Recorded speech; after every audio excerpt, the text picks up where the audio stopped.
glorious winter day, and I thought that I would pop outside for a few minutes.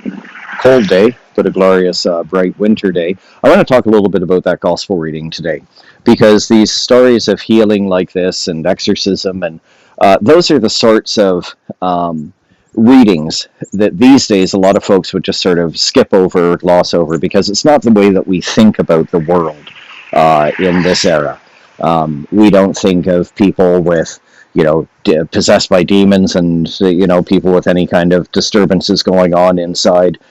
We seem to generally have a society-wide attitude or approach that, well, there's a pill for that, and we almost expect that there will be a pill for that to heal any of these sorts of things. And keep in mind, in the Gospel of Mark, this story is near to the end of still only chapter 1.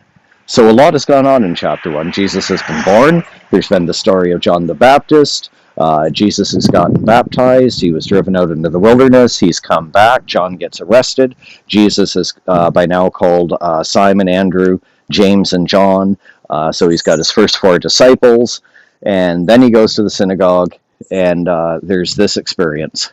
And I think in this story there are a couple of healings. If we just gloss over these experiences or these sorts of stories and don't wrestle with them a bit and dig into them a little bit, then I think we are impoverished.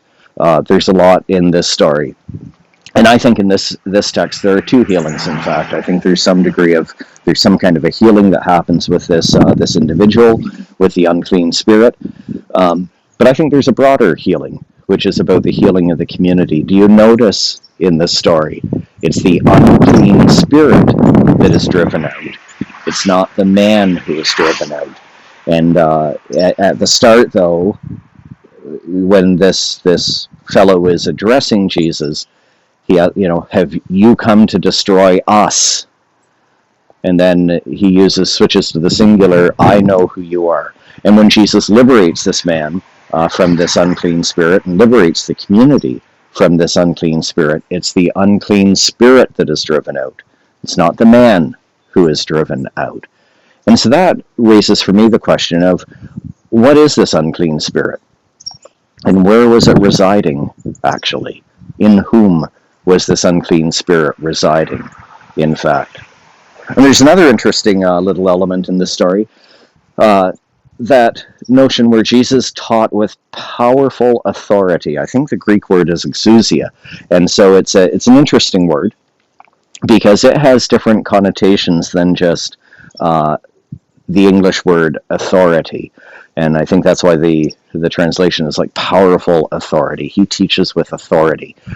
And I think the best way for us to understand this term, the exousia, it would be kind of like, someone like Mother Teresa talking about poverty and alleviating poverty and suffering versus, I don't know, who could I pick on? Maybe someone like Bill Gates, a multimillionaire, talking about poverty and suffering and how do we alleviate it. With someone like Mother Teresa, we know that on a daily basis she was ministering directly. She was directly and in a first-hand way involved with the needs of people.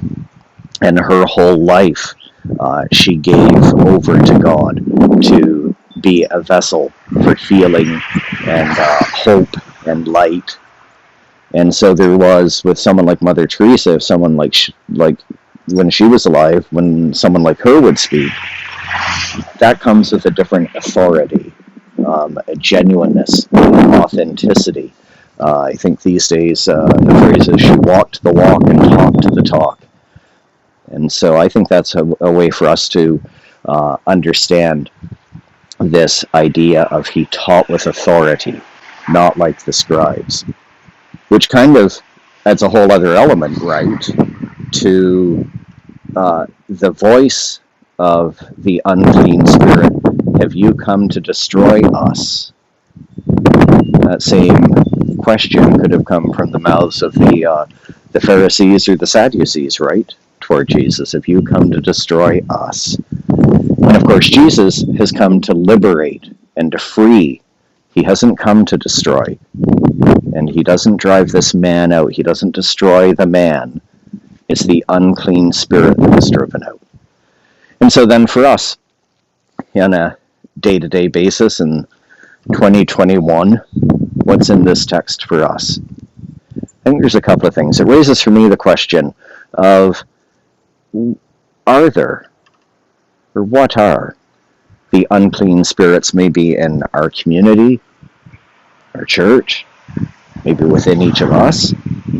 What are the unclean spirits from which we need to be liberated?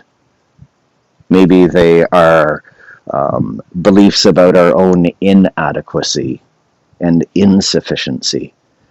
Maybe some kind of debilitating beliefs we hold about ourselves that hold us back. I wonder if there are unclean spirits from which we need to be liberated, and unclean spirits in our community, unclean spirits in our church. And when we are liberated, when Jesus liberates, it's a change. It's different. And that can sometimes be a really uncomfortable thing. And this year, certainly with this pandemic, which none of us has ever experienced anything like this before, really. I mean, some of our older members have said, well, it's kind of like the war years. But a lot of us have never experienced anything like this, and we've just had to change after change after change, and we're constantly having to adapt to all of these different changes in a daily changing society. But in those changes, there's always opportunity. I think a part of maybe a part of how we maintain joy these days is perhaps it has everything to do with perspective. So that with all of the changes that are happening in our world, our society, our lives, going to the grocery store, all of these changes, if we approach those constantly with bitterness and resentment, well, then we're going to be bitter and kind of sour. But maybe if we can change our perspective and say, yeah, there's changes happening, and what are the good things that are coming out of this? What are the positive things? What are the changes that are happening that we want to maintain down the road after the pandemic? Sometimes change can be uncomfortable, but there's opportunity. I think really how we approach change and how we experience and receive it has absolutely everything to do with our perspective.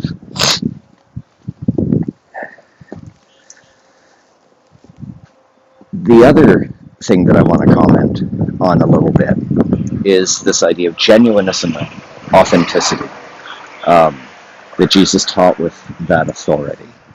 And I think of one of my favorite 19th century German philosophers, Nietzsche. He one time wrote, "If these Christians expect me to believe and take their God seriously, then they need to start behaving as if they do." And that has always haunted me. It's very similar to a poster that used to be on my wall back in, I think that was back in the 80s. Some of you have probably seen it too, that poster that says, if I were accused of being a Christian, would there be enough evidence found to convict me? And so this reading, I guess there's a call,